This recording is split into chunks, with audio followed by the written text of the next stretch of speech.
Hi, everybody. My name is Bart Williams, and I'm the leader of the trial practice team at the Proskauer Rose Law Firm in Los Angeles.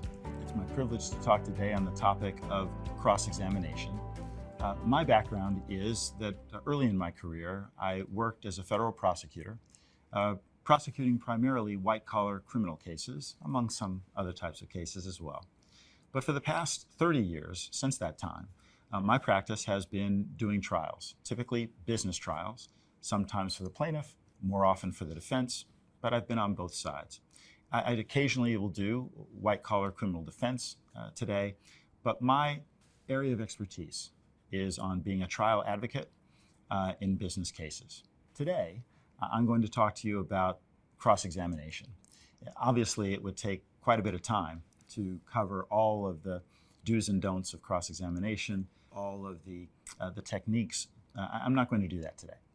Instead, I'm going to suggest five recommendations for the preparation of a good cross-examination. It's really an approach for the person who's executing the cross or for the people who are helping that lawyer to prepare for cross-examination. So here goes.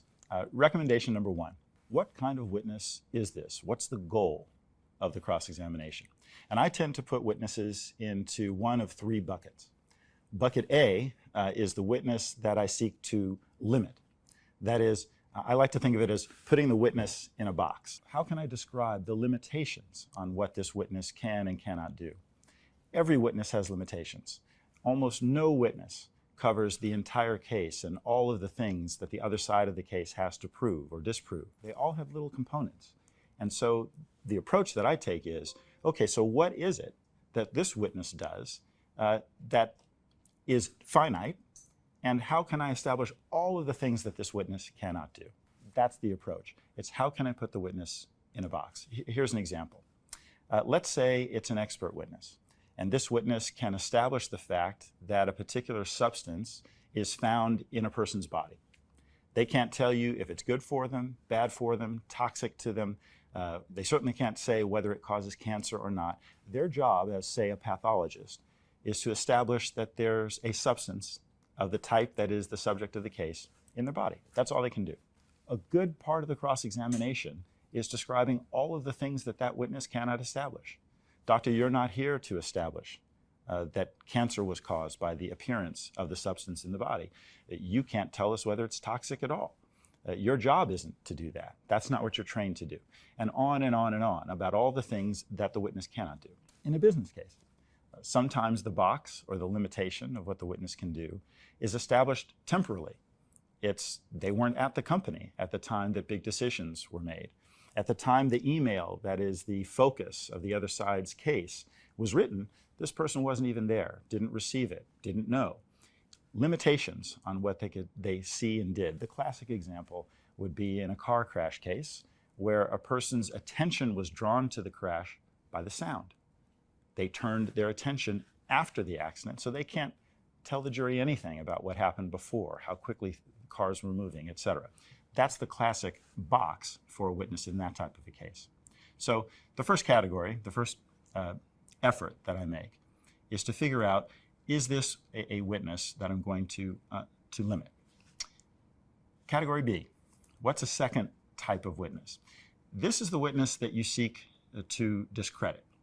You believe that based upon all of the evidence you have, it could be prior witness testimony in a trial previously or in a deposition. It could be a document that they wrote. It could be a document that they received and didn't say anything about. They basically assented to the document. Whatever the combination of information that you have, you put a witness in this category B, the discredit witness category, if you believe you can show that they're not worthy of belief. You believe that based on all of the information that you already have in your hands, that you can establish they are not to be believed. And that's what the trial is all about. So the witness that whom you seek to discredit. The final category is rare, but it's worth its weight in gold when you can find it. And that's the type of witness, I say, that you are going to ride into the sunset. This is a witness who, despite the fact that they were called by the other side, despite the fact that the other side believed that this witness helps them a lot, you believe that this witness helps you. So you are believing that this is a truth-telling witness. You're not going to discredit them. You're going to embrace them. And so notice that this category is inconsistent in terms of truth-telling from the second category that I was describing, the discredited witness. Here, you are embracing the witness. You are saying this is a truth-teller, and your tone and the kinds of questions that you ask of the witness will be asked in a way that suggests that you believe that the witness is telling the truth, only it helps you and not the other side. It's rare, but when you have that type of witness, it can be magical in a trial. My second recommendation is tone. Tone. That is, what is the tone that I should adopt as a cross-examiner at the beginning of the cross-examination? Notice I'm saying at the beginning. Your tone can change, but rare is the witness who it's appropriate to jump on from the very beginning of the cross-examination. And yet, that's a mistake that so many trial lawyers make. I used to make that mistake for years, actually, after I left the U.S. Attorney's Office. Why was that? Well, as a prosecutor, as a federal prosecutor in particular, we didn't bring cases unless we had the goodies on somebody. So we had established for days or weeks the guilt of the person or persons who were defendants in the case. By the time the defense case came on, that is, by the time I was cross-examining someone, we normally had the jury believing this person was pretty guilty. And so I had earned the right to adopt a tone of righteous indignation at the time I cross-examined the defense witnesses. But in a civil case where it's not as clear, where the reason you're in trial is because there's a real dispute here. It's the kind of a case where there's a real shooting match that's going to go on here. If you jump on the first witness that you are cross-examining, the jury often will be saying, well, why is Mr. Williams adopting that tone? I actually like Mr. Jones, the witness. He seemed pretty nice. He's been on the stand for 5 hours, day and a half, whatever it may be. Why is this guy jumping all over him from the get-go? In other words, you have to earn the tone of firmness or righteous indignation. You have to earn that over time. And the only way to do that is to begin the cross-examination in a pleasant way, in a friendly way. So 8 times out of 10, the proper tone is a tone of respect, of courteousness. You can still be firm, but you have to change the tone over time. And I will often have in my outline notes about when I think the tone might change, to remind myself that my tone might change a little bit with the witness. So recommendation number 2 is be mindful of your tone, be mindful of who this witness is, be mindful of how you should approach the witness at the beginning of the cross-examination, and think about the other tones that you might adopt along the way. Recommendation number 3, I call it make a list and check it twice. Make a list and check it twice. And what do I mean by that? You have an outline. Most folks who conduct a cross in a business case, let's say, will have some combination of items you want to establish through the witness, or actual questions where word for word you've written the question out because you're being mindful of the words that you're using. We have an outline. And that outline, depending upon the person and your style, can be extremely detailed or perhaps a little bit less. What I'm talking about when I'm talking about this list is not the outline itself. It's a list of those things that you will not sit down without establishing. You have to cover these things. They are the highest priority things, and the list is comprised of items that you know you can establish. It's not something that you hope to prove. It's not something that you think that you have the better of the evidence. No, no. These are facts or sub-facts that you can establish. The witness has said it before. The witness wrote it before. The witness has agreed to it before. And it's really, really important. So what I do for this is I take a 4x6 card and I write out these 5 to 7 things. I try never to go more than 7. And I tape that card on the left flap of my cross-examination outline. It just has a few things. It's one side of the card. And when I say check it twice, I mean that if there's any pause, say a court break, a bathroom break, the end of the day, lunchtime, any break in the conduct of my cross-examination, I check that card. I see how am I doing? Have I covered those things? And then at the end, the very end, when I think I've covered the outline, but of course I may have moved around in the outline, gone to the 8th section before the second one, whatever, in the flow of things, I check that card and I make great pains to do it in front of the jury. I will say, Your Honor, may I have a moment? And I will check to the left-hand side of my notebook. I will check with my colleagues. And then and only then will I say, I'll pass the witness or no further questions. I believe that that does a lot of things. It establishes for the jury that this person has a process. They have a way of doing it. They're organized. They knew what they were trying to cover. They're checking to make sure that they covered it. This person has all the bases covered, and I can rely upon him as the truth teller in the case. It's all part of that goal at the end of the case for the jury to say, when Mr. Williams is talking, I can believe what he's saying. I know that he's checked the facts. I know that he's double-checked them, and then he stops. And you do it after witness after witness. They know that when you get near the end, you say, Your Honor, may I have a second? And that's when you consult that list, and that's when you make sure that you've checked off everything on the list. I don't need a pen. I don't need to write anything. That's distracting. You can just look at it, and you can make a mental note of whether you've covered things. So that's the third recommendation. Make a list and check it twice. My fourth recommendation is the one that I'll spend a little bit more time on because it's the one I'm passionate about, and it's the one that I think makes the biggest difference in cross-examination.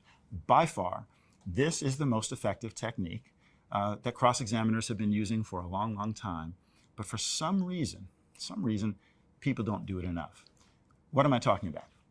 Well, my fourth recommendation is impeach the witness with prior inconsistent statements on non-trivial matters when you can. Impeach the witness on cross-examination using prior inconsistent statements on non-trivial matters when you can. It sounds simple. It sounds like, okay, if you have the person saying something that they didn't say before, they're contradicting their previous testimony, you should bring out that testimony and read it. It sounds basic. Most lawyers who've taken any sort of a trial advocacy class have been taught the mechanics of how to do it. But what I've observed over many, many years of practice is that for some reason, lawyers don't do it. They don't use the technique. And there are lots of theories about why lawyers don't do it when they could. My theory is that lawyers get a little bit afraid because it takes a while. It can take some time. What do I mean by that?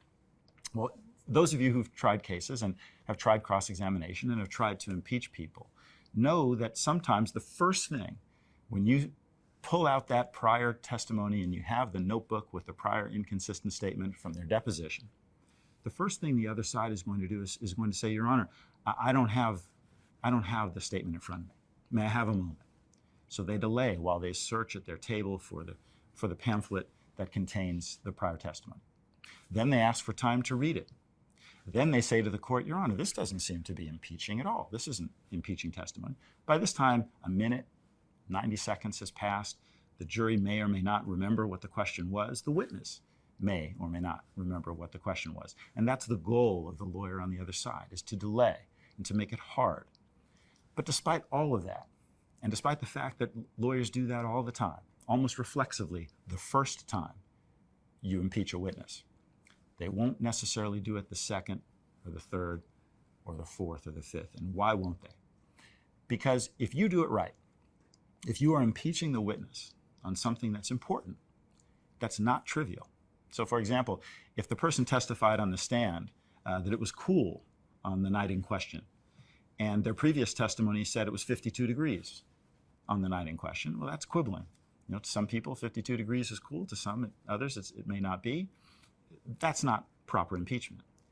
But if you've done your job and you are reserving your impeachment to those instances where the witness has truly deviated in a significant way from what they said before, such that when the judge reads that prior testimony, she's going to say, well, no, this looks like the same question and a different answer. If the answer is going to be same question, different answer when the judge reads it, that's when you impeach. And if you do that once, the lawyer may try this delay tactic. If you do it twice, they'll be less inclined. And the third time, even less inclined. And by that time, every single time you impeach the witness, you are eroding the witness's believability and you are heightening your own. So impeaching a witness with prior inconsistent testimony does two things.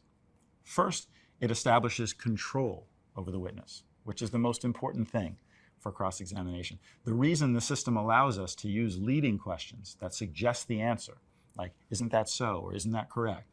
The reason that it allows us to do that is for control purposes. But impeaching a witness, when they try to get outside the lines, when they try to become advocates for the other side, is really helpful. And so, what I believe you should do is every single time that you can impeach with prior inconsistent testimony, you should do it. So what are some of the things that you can do to make this process run smoothly? One of the things that I do is to hand out these notebooks that have the prior testimony beforehand. I make a big deal about it. I ask the court for permission to hand it out once the witness is already on the stand. I give one copy to opposing counsel, one copy to the judge. Notice that I don't give a copy to the witness, him or herself. The reason for that is in federal court, under Rule 613 of the Rules of Evidence, the witness is not entitled to see a copy of their prior testimony before that prior testimony is read. The rule says it flat out. So in federal court, you have no obligation to do so. I will cite that rule for the court if the court has any sort of desire to hand it out. In state courts around the country, sometimes you do, sometimes you don't have to hand out the prior testimony, so I always will have a copy. It just depends on the jurisdiction you're in. But here's another thing about the notebook that I found incredibly helpful. It's not just that that testimony is in a notebook, it's in a bright red notebook, the brightest red color that you can possibly find. It's fire engine red. It's not dark, it's easy to see. Why is that? It's because you want everyone in the courtroom to know that when you go for that particular notebook, that means this witness is about to be impeached. It's like Pavlov's dog.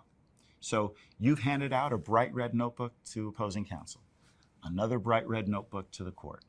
You have your own bright red notebook that isn't sitting on the lectern or the podium that you're using, because then it's open. The jury can't see it. It's a closed notebook that is put on the edge of the table, and everyone can see it. And when you get to that point where you say, Your Honor, may I have permission to read from Mr. Smith's prior sworn testimony, his deposition on January the 5th, page 5, line 5 through 25.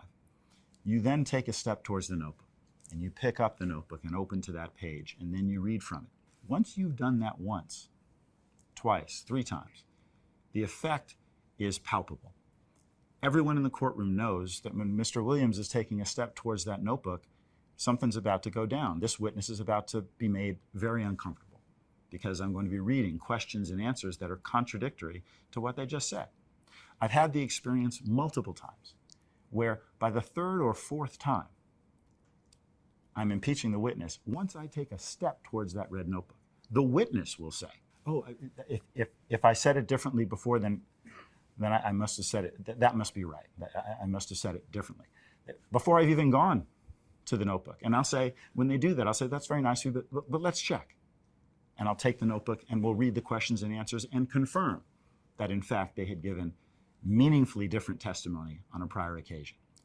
All of that erodes the confidence that the jury has in the witness, even the witness that seems so likable, even the witness that they liked so much at the beginning. When they're answering the question, can I rely upon what that witness had to say? Or should I be relying upon what Mr. Williams has to say? The choice becomes a little blurrier. And each time you impeach, your credibility goes up, the witness's credibility goes down, and more importantly, your control over the witness increases. Even that witness that is tough as nails, has been there a million times before, the expert witness who's testified hundreds of times, if they've testified hundreds of times, chances are, and you've done your work, chances are they're going to testify in a way that is meaningfully different today than they did previously. It's just human nature. They don't say things the same way. They'll say it stronger today than they did on the previous occasion. They'll put nuance in it that makes it sound like a stronger opinion than they were willing to give on a previous occasion. So if you can, it's worth the time. Be patient, go through the process, and be confident, because over time, you will erode the credibility of the witness. So that's recommendation number 4. My final recommendation is a little bit more subtle, and it is make your closing argument point during the cross-examination. Don't wait. Make your closing argument punchline point on a line of questioning during the cross-examination, and don't wait. And for those of you who have studied up on trial advocacy, you may be wondering, wait a minute, I was taught to hold my arguments for a closing argument. You were taught perhaps that you never ask a question to which you don't know the answer. That's one of the 10 commandments of cross-examination by the famous lecturer from NYU, Irving Younger, who's one of the best lecturers on trial advocacy I've ever seen. He's passed away now. But one of his commandments was, don't ask a question to which you don't know the answer. But what most people don't know is that Professor Younger had a caveat to that. And the caveat was, unless the answer doesn't matter. Don't ask a question to which you don't know the answer unless it doesn't matter what the answer to the question is. What do I mean? The orthodox way, the conservative way to do a cross-examination. For example, let's say you have a witness, and this is an expert, and they've testified, or they've actually written articles on a particular topic many times before. Peer-reviewed articles, and let's say the issue is, in the case is, does someone being exposed to a particular substance cause cancer? That's what the case is about. And this person has written 5 or 10 articles, sometimes alone, sometimes with others.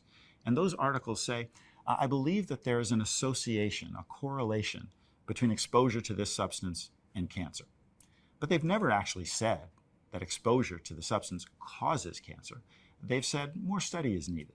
The conclusion of their articles say things like, well, we should really look into this because there appears to be a modest association between these two factors. Well, the orthodox thing to do would be to go to court, put those articles in front of the witness, establish their dates, go to the conclusions, read the conclusions into the record, establish what the conclusions in fact said, and then wait until closing argument to argue what that means. The theory behind it is that you don't want to quibble with the witness. The witness, of course, is going to have an answer to that. But after all, he's here in court saying that in this case, he can give an opinion about whether or not this particular person's exposure to the substance caused their cancer. So they're ready for that question. They're going to have an answer to the question. And the thought is, you don't go there. Wait until closing. In my view, the problem with that is that in business cases, closing argument could be days, sometimes weeks, sometimes, sadly, a month away. The jury's not going to remember the doctor very well, and certainly may not remember what those articles had to say if there was no punchline at the time. So my view is, yes, you do and establish what the articles said. You establish when they were written. But the closing argument punchline in that case would be, doctor, isn't it true that you say one thing when you're outside of court, when you're writing peer-reviewed articles that people who do what you do are reading and analyzing, and you say an entirely different thing when you're here in a court of law, having been paid by plaintiff's counsel? Isn't that right? Now, of course, the doctor's going to have an answer to that. They're going to go on and on about all the factors that caused them to reach the conclusion today. But the point is, you know they're going to do that. And your follow-up question is, doctor, you can't point anybody to any article that you ever wrote that ever said that being exposed to this substance actually causes cancer. You never put that down on a piece of paper until you were in this courtroom paid by the lawyers on the other side. That's a fact, isn't it? You know you can do it, and that's your punchline. And when you make your punchline point in the moment, the chances that someone's going to remember it or hear it goes up exponentially. And you can do that with almost every line of questioning that you undertake. You're looking at what the person is going to say, you know what they're going to say, and your technique is you explain to the jury in the moment why that matters. Do it at the time. So, those are my 5 recommendations for cross-examination. I hope you found them helpful. Again, take the parts that you like, leave behind those that you don't, and good luck.